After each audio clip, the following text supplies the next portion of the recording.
Hey, it's Debbie, and I just wanted to do a video today to talk about having purpose to our workouts.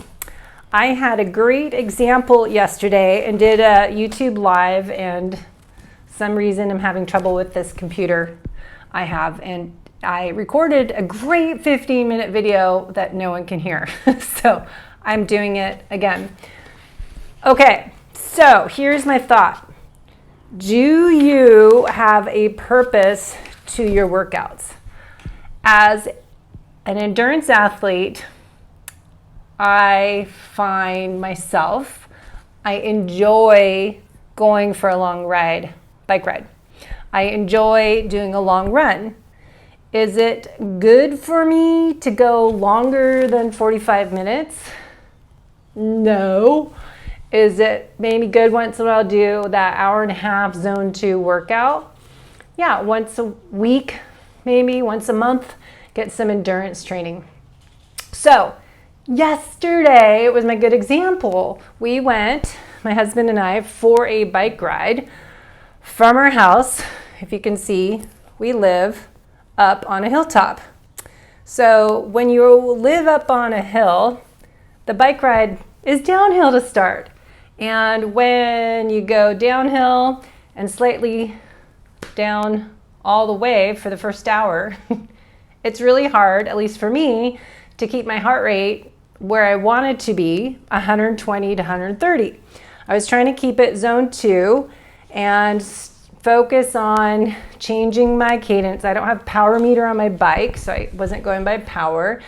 And I have a reason I'll talk about second half of this video. The reason I really wanted to keep in zone 2 is that I suddenly, last couple of months, am gaining that menopausal, air quote, weight. My body is changing and I'm fighting that change in hormones. So we'll talk about that later. So my goal is to keep my heart rate up a little more in zone 2 to get a workout, but also I wanted, honestly, being real, to get a little more calories burned, fat calories. The other thing is we've been mostly bike riding lately because my husband hurt his foot and he's taking time off running. We work out together. I could run on my own, but missing most run workouts so we can bike more. Mix it up is good. Variety's key, and it's summertime. So it is something we've been doing. Plus, I'm competitive, so I don't want him to get extra training on the bike without me. So anyways, the point of today's video is that we need to sometimes remind ourselves that the title of my book, Life is Not a Race, It is a Journey. And sometimes we are type A, driven, ambitious, high-performing athletes of all levels that we need to remember sometimes that a long Saturday bike ride, when you're not training for anything specific, should just be enjoyment, fun, happy to be able to ride, happy to be in the outdoors, happy to be out on a beautiful summer day. I had to push pause and reset and rewire my mindset yesterday because I was focused on looking at my Garmin watch, making sure I was 120 heart rate to 130.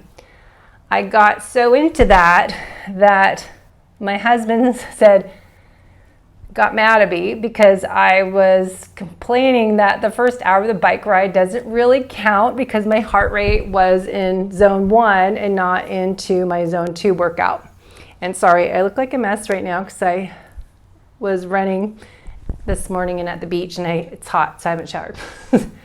So I think we need to remind ourselves, okay, I don't have to be in zone 2 the entire workout. The enjoyment of we were doing a 4-hour bike ride was to enjoy the journey. Practice what I preach. I had to remind myself I don't have to be in zone 2 the entire workout. Plus, here's what happened. I found we got towards the coast around Torrey Pines. When we get up onto the 101, going north towards Carlsbad, there's a lot of cyclists out there, and it's kind of sketchy, some areas, but there's a lot of stop and go. So typically a lot of people do these surges and slow down at the lights or stop and then go again. So you get intervals. So my workout, because I had the energy, I switched my plan of keeping in that 120, 130 heart rate, realized, oh, here's what this ends up being. First half the ride's kind of a warm up for me to do what I need to do more of is interval training. My body, as an aging athlete, over 50 now, needs more of the short burst training, the 20, 30 seconds with appropriate recovery. So now I'm sweating because it's hot in here. And then I need to do more zone 4 and zone 5, or zone 4 is a little longer than zone 5. So, ironically, the course, because it's downhill, slightly decline all the way to the coast, majority of it, the second half is where I did pickups. So I like hills, and so when we got to the hills, going back up to La Costa, I felt good. So I take advantage of the days you feel good, and those are the days I am going to do some pickups. So I was going high, trying to get 155 to 160s for my heart rate on those pieces, gradual hill, so it's easier for me to get my heart rate up. I don't know my power, as I said, it's not on my bike. And then recovery on the street lights, or when it got to be the downhill, and then we go up San Marcos, Elfin Forest around. So all the way back home is pretty much uphill with some downhill recovery time. So it worked perfect to do an interval workout, some tempo pieces, and work in different zones, zone 4 and zone 5, and zone 1, zone 2 recovery. So make some lemonade from those lemons. That doesn't have to be the zone 2 the whole time. So I just wanted to share that sometimes when we're competitive, we need to remember the point of the ride is to enjoy it, to be outside and have fun, and not worry so much when you're not racing for and training for anything specific, just to sometimes not look at your data. And then it ended up being good that I got to play and do some speed work, and it was fun and felt like I got a workout, and it worked out great. Okay, so that was one topic. The other thing is I'm finding running long is harder on my body. It's been a long time since I've been able to do. I used to do Boston Marathon many times. My best time is not to brag, is to show that I have, it's not age related, but something has happened to my body.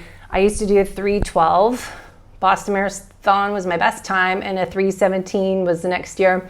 Half marathon, my best time is actually here in Carlsbad. I did a 1:33, 1:35. And when I did Ironmans, my run split was about 3:45, 3:40. I was trying to get to 3:30 on my splits. I struggle running. It's harder on my body. So, do I blame the aging process, or do you embrace the aging process, the changes in our body at hormonal level, and adjust how we train, how we fuel, how we recover? What I do now at 51 can't be the same that I did at 40, 30, in my late 20s when I started training triathlons when I was 25. So I know my body can go a long time. Endurance, I know how to do. I've done it for 25 years. What do we lose as we get older? Speed, power, strength. Instead of blaming, oh, I can't go faster, I've got hip mobility issues, which my hip flexors keep getting tight. Instead of complaining and whining and blaming my age, I need to approach my training differently today. I need to let go of having to do what I love, that passed me a 5-hour bike ride in the summer on a Saturday, a 2-3 hour run on Sunday. I need to let go of that, because my goal is to not gain fat weight. My goal is to get leaner and stronger, more muscle strength as I get older and keep improving my speed, agility, mobility. So my solution is not try to do this long run on Sundays as much, is more, example today was going out for time, not paying attention to miles because that ruins my joy. It's depressing to me as a competitive athlete that used to be strong and fast to look at how my speed is on a Sunday or long run. My mindset as a competitive high performer needs to be changed to just be happy I'm outside and going for a run. It wasn't even a run. It was so slow and sluggish, but I was just happy to be outside, and I ran from La Jolla Shores to Torrey Pines, and it was really pretty and enjoyable. I had to be grateful that I was able to run, even though it was not a pretty run. My form was really tight, hips, and it probably was not good to look at. You would have seen me and go, oh my God, she should be walking, not even running. I just kept my heart rate 120, 130, walked, jogged, and just went for the enjoyment. I know I wasn't good form on running, and it probably just better just go for a walk, but I wanted to keep my heart rate in zone 2 and get that aerobic benefit. I was grateful to be out there because I have my husband and my other friends last weekend. Everyone's got these injuries from running because running is harder on your body, obviously, and we had to skip running as much as I said. So I don't have real injury, it's just my tight hips. So maybe for you, you might have to be struggling with trying to do what you used to do and trying to be as fast as you used to be. Well, maybe you need to rewire your brain, reset your goals, do metabolic testing as Pinoe if you live near me, and figure out what are your limiters, what are your areas of opportunity, and get a personalized program. I could tell you I need to just focus on 20, 30-second burst training and work on hill repeats for 30 seconds, recovery, downhill, do that again. Maybe my run workouts are just 30 minutes, 20 minutes, maximum 45 minutes, and that's not all running. I'm running and walking, but focus on that quality over quantity and get the minimal effective dose to get the benefits you're looking for. If it's body composition, if it's just improving the aging process, trying to slow it down or reverse aging process is my goal, and training my future self. So for me, as I said, is to do shorter workouts, do 2 to 3 days of more run hard as I can, 20, 30 seconds recover when it's appropriate for you if you don't have adrenal fatigue, adrenal exhaustion. And then more strength training, lifting 3 to 5 repetitions, 3 to 5 sets, heavy weights with good form. Get that in to change your body composition. Don't do this cardio as I was doing yesterday, today, trying to do that to lose weight. Focus on building strong muscles, getting lean that way, and prioritizing your protein to build those muscles up with the healthy fats to support your hormones. Remember, Dr. Elizabeth Bright, we talked about the steroid hormones. Your sex hormones are made from cholesterol. Cholesterol comes from free fatty acids, triglycerides. So we want to get the healthy fats and prioritize protein. And then if we're doing more anaerobic workouts, strategic timing for those carbohydrates. If you're adding in some starchy carbs as the root vegetables, potatoes, sweet potatoes. We had some yesterday with some made in bacon fat and put some sea salt on it. Maybe that works for you if you're doing more anaerobic workout. You choose to have a little more carbs, you can post-workout if it's more anaerobic, or you're depleting that glycogen stores, right, when you're doing HIIT training. So lift weights, eat your protein, healthy fats, less cardio, and more mobility, as I need to do more yoga. I need to fit that in. I need to figure out some chiropractic work on my hips because my right hip, my pelvis, I need to see chiropractor Dave and get reset and get some active release technique, ART, for my psoas. It's that right side, but it's usually not my right hip that needs work. It's what's causing that to be off. So take care of the whole you.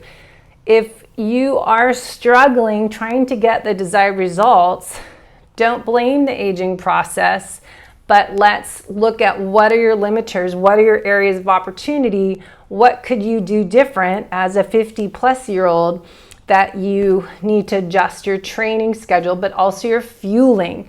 Your sleep hygiene routine is key. I'm prioritizing sleep because that recovery time is so essential to how we perform the next day and the choices we make. Happiness, gratitude, play. Write in that gratitude journal at nighttime or in the morning. Get outside in the morning in that fresh air at sunrise. Get outside and move and exercise. Add in those movement breaks throughout the day. Add in those exercise snacks. Like I need to have up here, run up the stairs. So think about things you can do to improve the aging process and not blame it. And I think we have to always do that, as I found yesterday, change my mindset and enjoy being out on the bike and take away goals of heart rate and go for the enjoyment, which ended up being fun anyways because I added in speed work. So the other thing I want you to think about too, if you are struggling with unexplained weight gain, you feel like you're doing all this stuff, and suddenly I feel like my body's honestly not where I want it to be right now. I just feel like a couple months I'll be honest, feel like I've gained 10 pounds in each leg. So I'm frustrated and I'm trying to look and analyze and redo what I'm doing because I need to do more of that burst training because that's when I find I get more results, but I have to listen to my body when I'm recovered and rested and not do HIIT training when you are stressed out or have a hard day. The last few months for me have been challenging stress-wise because I'm starting a new business. I spent a lot of money on the Pinoy metabolic testing kit. I live in an area I don't know a lot of people, companies, so I'm trying to rebrand myself, restart in a new area, coming from Seattle 3 years ago where I knew people everywhere.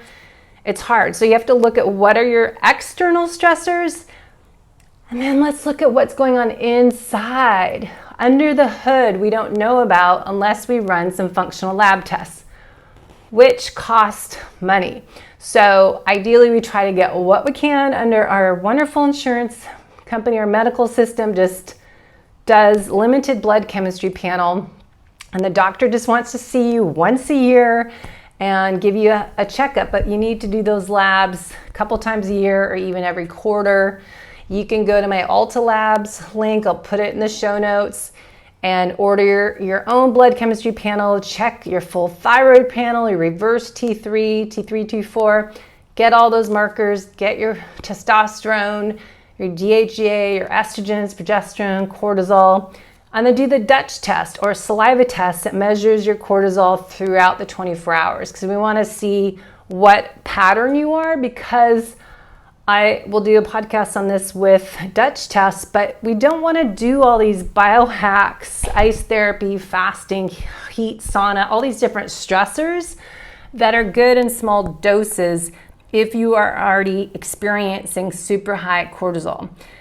What should you do differently? We'll talk about that another time, but if you have low cortisol, below optimal, isn't ideal either. That's more that progressive HPA axis dysfunction that you have high cortisol and you don't stop and reset your body like I didn't do.